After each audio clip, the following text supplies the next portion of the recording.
Некаде во декември минатата година почнав да размислувам за нашиот одговор кон политичките понуди и дискусии кои очекувавме да се појават напролет. Има мнозина во Библијата за кои можеме да кажеме дека биле во политика. Мојсей, четворицата млади евреи во Вавилон, од кои најпознат е Даниел, Исаија, судиите, а и апостолот Павле пишува дека има верници во царскиот дом. Имаше една слика што се врти по интернет и сакам да ја споделам со вас. Погледнете ја.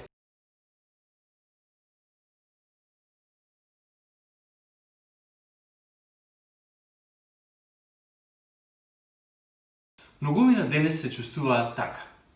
И прашањето за нас е како да го помириме политичкиот дискурс со нашата вера. Се сеќавате, во минатото имаше многу познат слоган "Што би направил Исус?" Па што би направил Исус ако беше соочен со нашиот избор?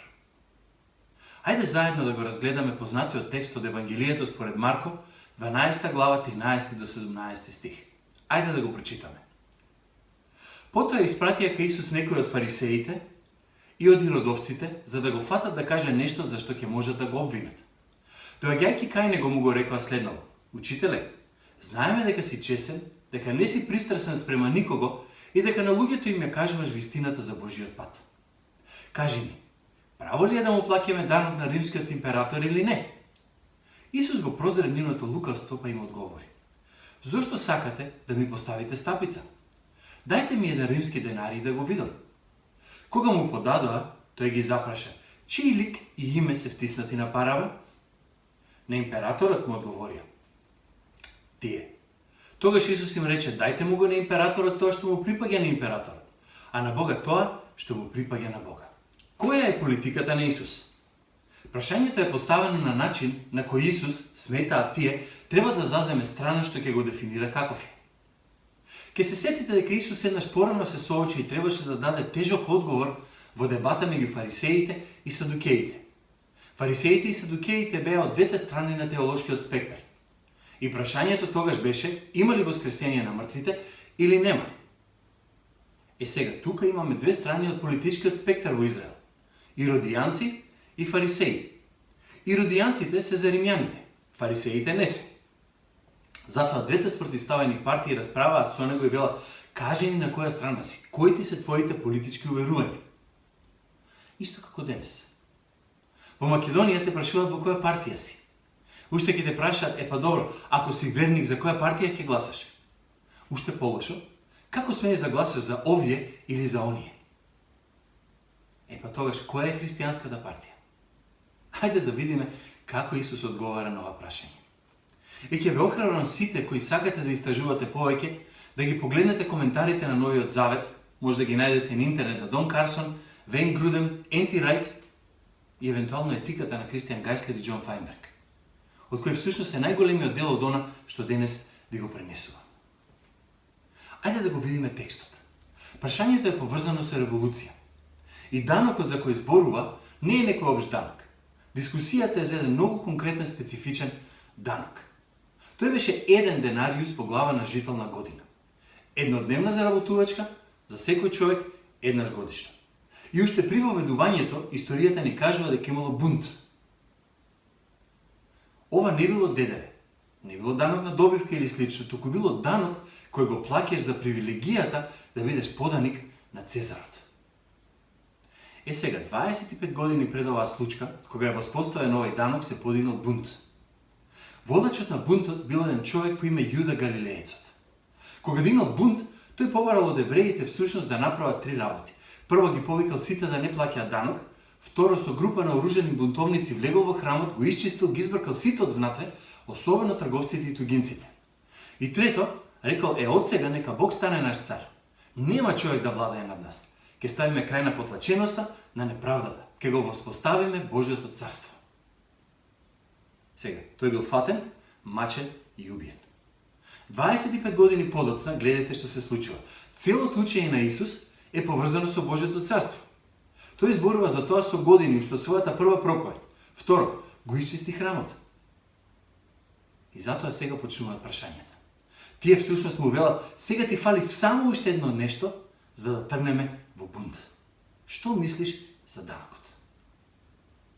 И знам дека ова е многу познат текст и најчесто велиме поентата тука е да го фатат Исусот е популарен, па да го свртат против едната или другата група во народот. Или ќе се согласи со едните или со другите. Ама има тука многу повеќе.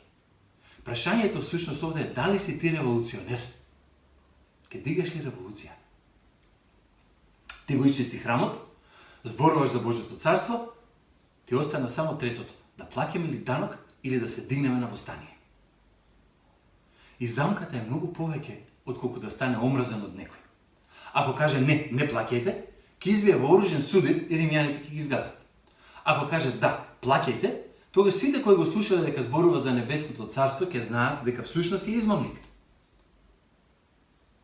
Ти и јас ја читаме Библијата од денешен аспект, со денешни наочари, ако смеам да кажам.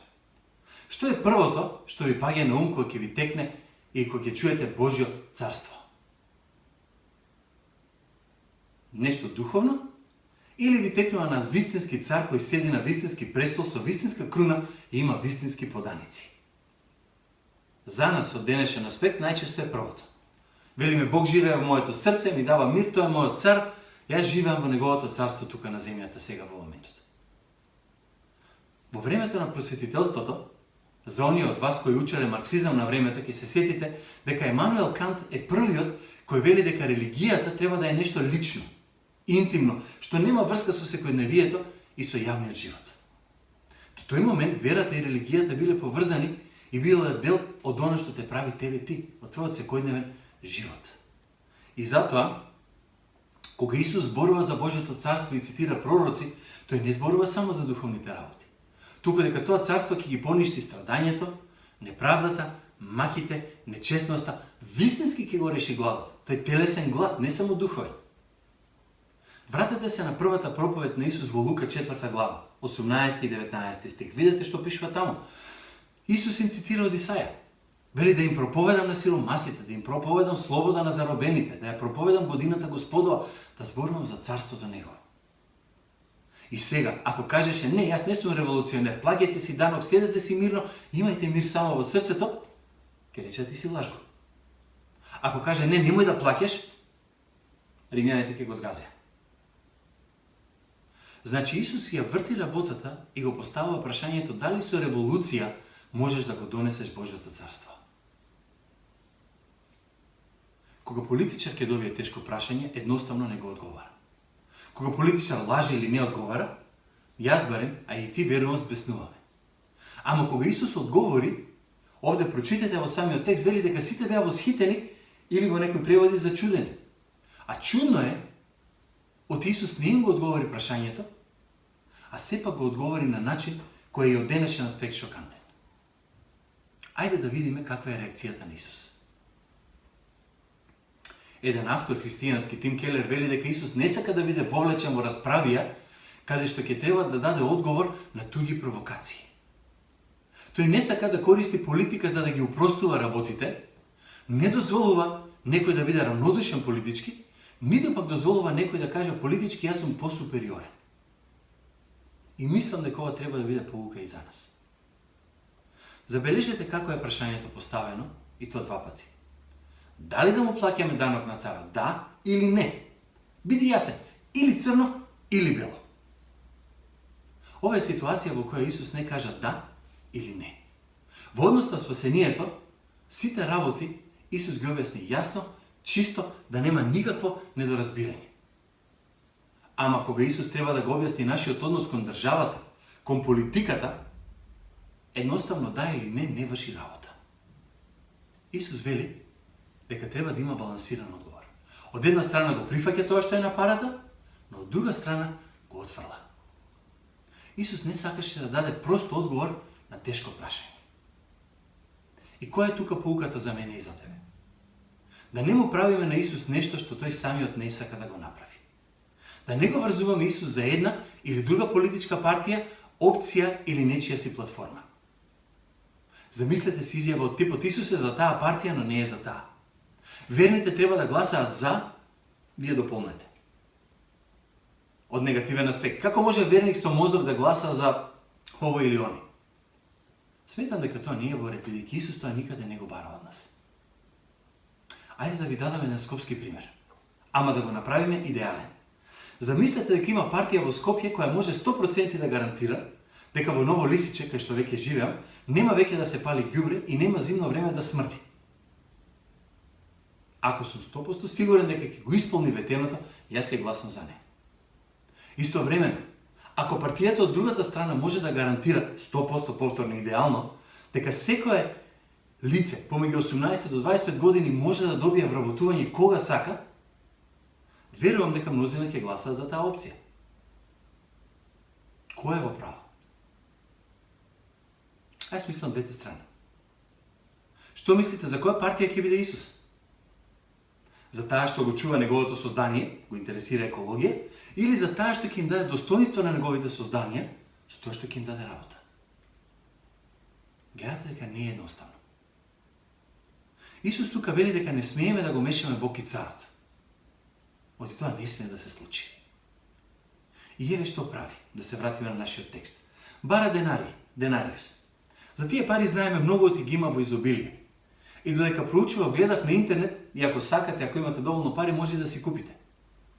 Исус прашува, чиј лик е на парата?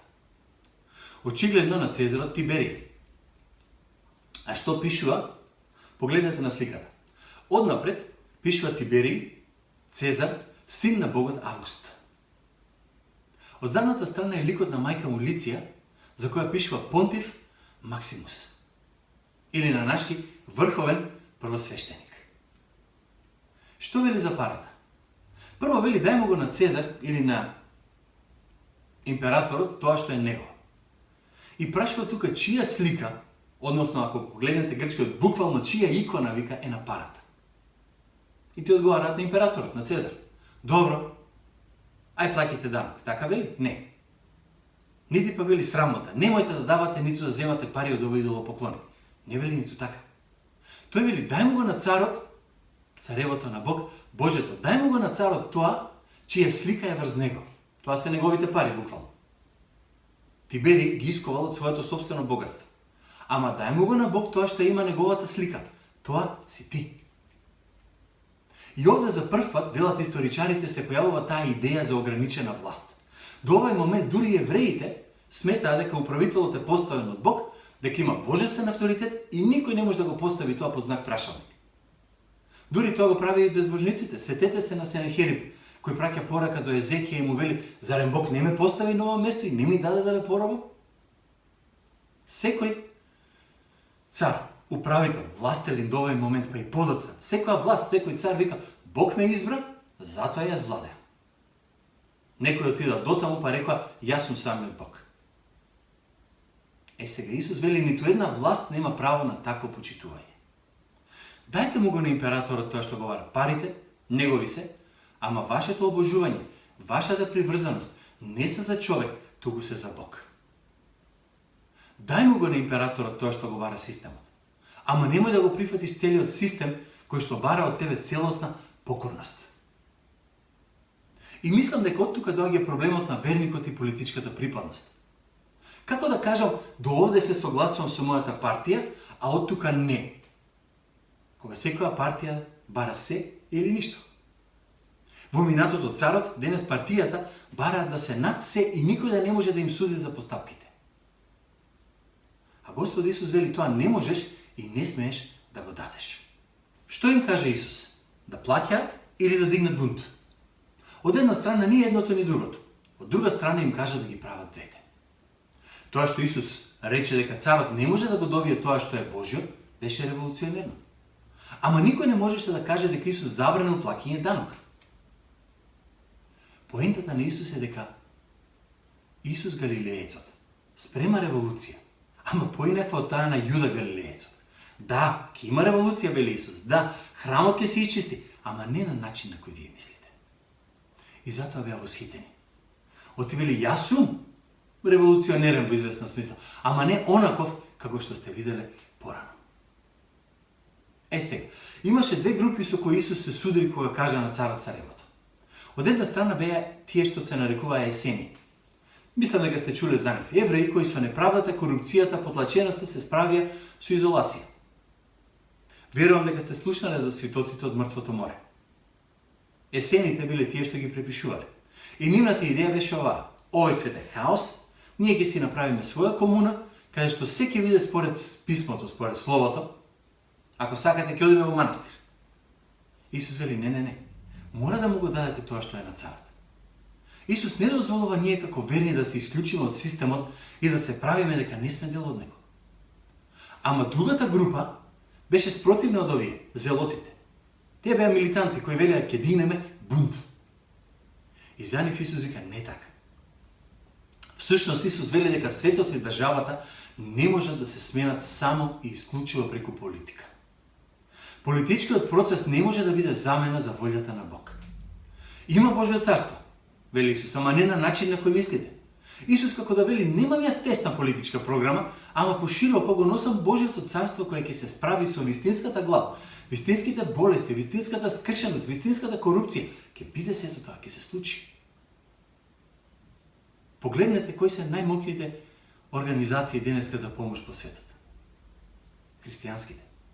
Прават револуција, ама не на начин на кој политиката тоа го бара.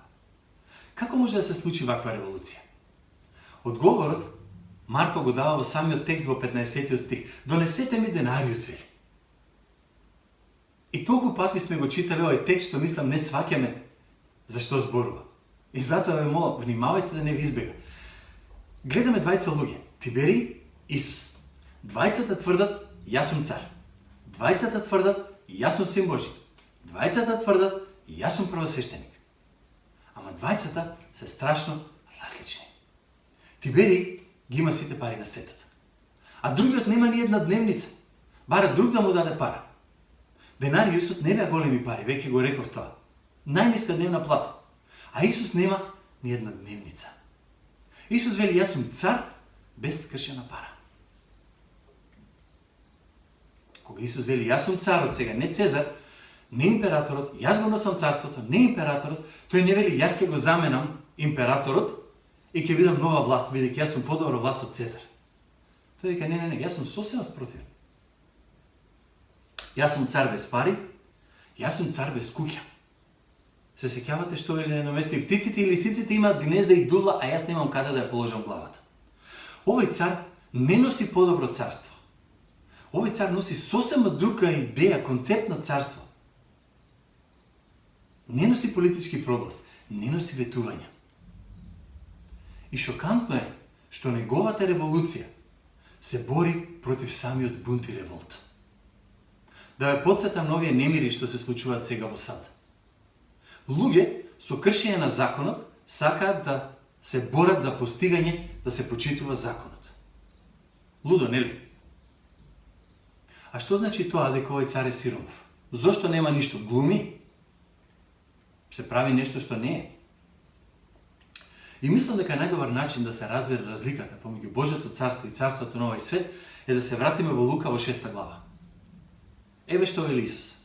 Читате таму, зборува за блаженство, вика: блажени се тие, блажени се миротворците, блажени се тие кои плачат, блажени бидете кога ве мразат. И потоа почнува вика: тешко се им на тие најадените, тешко се им на гордите, тешко им на лажните пророци. И ако внимателно ги читате овие стихови, ќе забележите дека има 4 вредности што Исус ги повторува во позитивна или негативна смисла. И тие се линијата што го дели Божјото царство од царството на овој свет. И тие 4 нешта се следните: моќ, успех, комфор, признание. Еве што е разликата меѓу двете царства. Во земното царство овие работи доминираат. Ако си во овој свет некој и нешто, мора да ги имаш овие, инаку немаш ништо. Ти треба моќ, успех, комфорт, признание, затоа си очаен да ги добиеш. Друго, сите одлуки во животот ги носиш за да ги добиеш овие работи. Или барем дел од нив. Луѓето во ова царство не се селат на некој друго место, не си одат таму кај што живеат и сакаат подобар комшија. Не. Тие бараат успех, удобност, комфорт, пари, признание или така натака. И бидејќи тие работи се најбитните во светот, ги презираме оние што ги немаат. И ги сметаме за најдолни. Според Исус, секоја револуција во царството на овој свет, меѓу луѓето, вистински, темелно, не менува ништо. Секоја револуција, секој бунт, само ги менува играчите што ќе се најдат на врвот. Секој бунт е за тоа да се добие моќта, успехот, признанието, статусот, удобноста. Јас го немав, подигам бунт, го сакам, ќе го добијам. Ајде да се сетиме, ние малку така да кажам повозрастните, на бившата Југославија. Да се сетиме на социјализмот. Ако ја знаете историјата на комунистичката партија на Југославија, ќе се сетите дека таа се создава негде во 30-тите години заради борба против фашизмот, против буржуазијата, против неправдата на кралскиот режим. Потоа, неколку години подоцна, истата таа власт го направи Голи оток и сите убиства од политички мотиви. Одете поназад, сетете се на Октомвриската револуција пред тоа 1917. Го тргнаа царот заради злоупотреби, завладеа комунистите, убија милиони без причина, од им пречеа. Сетете се на Француската револуција. Либерте, егалите, фратерните. Слобода, еднаквост, братство. Го убија прво кралот, после ги убија сите неистомисленици. Поентата е дека секоја револуција во светот, секои избори, само ги менуваат тие кои се на врвот, ама основната идеја за тоа кој владее останува иста. Владее човекот по-човечки. Уште нешто ве потсетам, ви текнува на оној израз народен суд, кој требаше да донесе правда. Ама никаков суд таков не дава правда, бидејќи тој суд е наклонет само кон оној народ, што мисли како нас, кој го поставивме судот. Имавме вакви примери во нашиот судски систем. Може би ги се сетите, имаше еден клип се вртеше на интернет на Додик во Република Српска, кој му се обраќа на пратеник од опозиција и му вика да ти кажам ли што вели за тебе твојот сопартиец. Вели, од каде знам што вели тој? Па јас сум на власт, јас ве прислушкувам. Да беше ти на власт и ти ќе ме прислушкуваше. Секој се бори да дојде на врвот. И затоа Исус вели, во светот не постои вистински бунт. Само постои борба друг да дојде на власт наместо тој што е таму. Сега вели Исус, ајде јас да ви дадам револуција. А таа револуција е содржана во Божјото царство. И тоа царство има сосема поинаков поглед на овие 4 работи што ги спомнав. Погледнете ме мене, вика Исус. Јас сум цар без пари, се откажувам од моќта и ќе го правам тоа до смрт. Никој не ме признава, не ме гледаат како цар, сите ќе ме отфрлат, на крајот ќе ме отфрли дури и татко ми. Кој од вас видел таков цар? Свесни ли сте дека политичарите не можат да направат ништо добро или лошо, освен ако некој не им даде власт, ако не бидат избрани? Исус Христос вика дека кулминацијата на неговата моќ и власт нема да е кога ќе го изберат, туку кога ќе го убијат. Има ли друг цар како него, ајде размислете? Нема е грижа за моќта. Имаше сета моќ, а не сакаше да ја употребува. За успехот, за комфорот, за признанието, го помина времето со отфрлените, со безсилните, со гладните и вели секој кој ќе дојде во моето царство ќе биде како мене. Ама кај мене, вели Исус, нема да ви требаат овие 4 работи. Ако ги имате, окей, супер. Ама нема да го дадете или да си го потрошите животот бркајки ги. Затоа вашите животни одлуки нема да се водат за да добиеш моќ, успех, комфорт, признание, туку ќе трошиш од себе и ќе мислиш што можам да му дадам, како да му помогнам на другиот. Наместо да мислам како да дојдам на власт и да приграбам се. Па како да живееме како поданици во тоа царство? Еве како. И мислам дека мора да почнеме од таму зошто е Исус цар без пари, без денари. Да докаже нешто, да биде пример? Не. Тој е таков заради нас. Затоа што тој на крстот го зеде сето наше зло. Го зема во себе цело Божјо непријателство. Тој доби се што ние заслуживме, за да ни даде се што не сме заслужили. Исус не е само пример, не е само добар човек.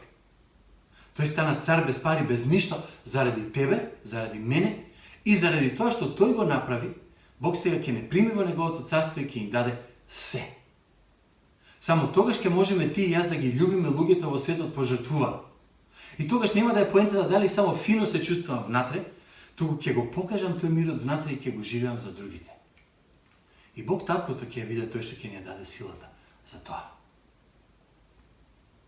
Размислете малку. Ако го нема Бог, ако не постоеше Бог, зошто некој би се борел воопшто за правда? Зошто на некој би му пречил тој од статус? Или како што вика еден автор, христијанството не е опиум за масите, туку е повик за будење. Дури сега вистински ќе бидам, ако сакате, револуционер. И оваа револуција, овој бунт ќе биде поинаков од другите. Оти сите се борат да добијат моки. А ова не охрабрува да се откажеме од неја. И тогаш ќе направиме нешто за гладот, за потиснатоста, за правдата во светот. Една моја пријателка ја води една организација наречена International Justice Ministries. И нивното главно лого е, тоа е христијанска организација, вика, ако нема правда и правен систем, нема слобода од бедата во светот. Човекот не може да се бори на своја сметка. Човекот може да се бори само ако има повисок идеал од себе си. А тој идеал може да биде само Бог, Неговото царство. Тука за крај да ве подсетам на крајот на животот на Исус. Ако погледнете во Евангелието според Лука, тој беше во затвор заедно со еден друг бунтовник, таму наречен Варава. И религиозните водачи, кога добија избор, избраа да го слободат Варава, а не Исус.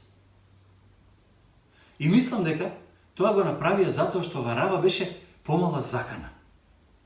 Варава сакаше да го уништи системот, римски или било кој веќе. Сакаше да убива луѓе. Ама, замислете сега, ако го ослободи Понтиј Пилат, кога тогаш пак ќе го фати, пак ќе го убие.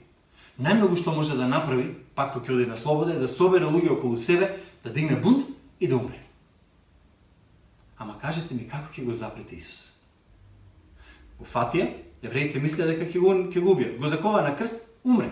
Ставија камен на гробот и рекоа, еден бунтовник помалку, овој веќе никогаш нема да ни пречи. По 3 дена воскресна и воспостави ново царство што човек не може да го уништи. Сетете се што му каже Исус на Петар. Ти си камен и врз тебе ќе ја изградам црквата и вратите на пеколот нема да ја надвладеат. Тоа е онаа црква во која ти и јас живееме денеска. Таа црква која е дел од Божјото царство на земјата. Смртта на бунтовникот го гуши бунтот, го задушува бунтот. Смртта на Исус го започна тој бунт, таа револуција. Ако ме одземеш моќта на револуционерот, ќе се задуши револуцијата. Кога му ја земаа моќта на Исус, кога мислеа дека е презрен, понижен, кога го убија, така започна сето она што сме ние сведоци до ден денес. Сакаш да си бунтовник, сакаш да смениш нешто во светот во кој живееш денеска, стани дел од царството на Исус. Оди во светот каде што се делата на ѓаволот и проповедај слобода по Господ Исус Христос. Ваква револуција не се запира. Кога го убија нивниот водач, Исус таа стана посилна. Да заокружам. Дали заговарам да се откажем од политика? Не.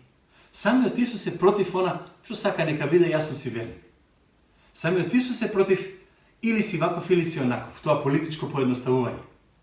Самиот Исус се противи на тоа, ние, мојата партија е најдобра, таа ќе го донесе рајот на земјата, никој друг нема да го направи тоа. Но како ова ќе влие политички, ако смеам да кажам, врз мене и врз тебе? Ако го познаваш Исус како Спасител, тоа ќе те придвижи од негде кон некој. Од место кон личност. Кога ќе го сретнеш Исус, прво тоа ќе има некакво, мислам барем јас, смирувачко влијание.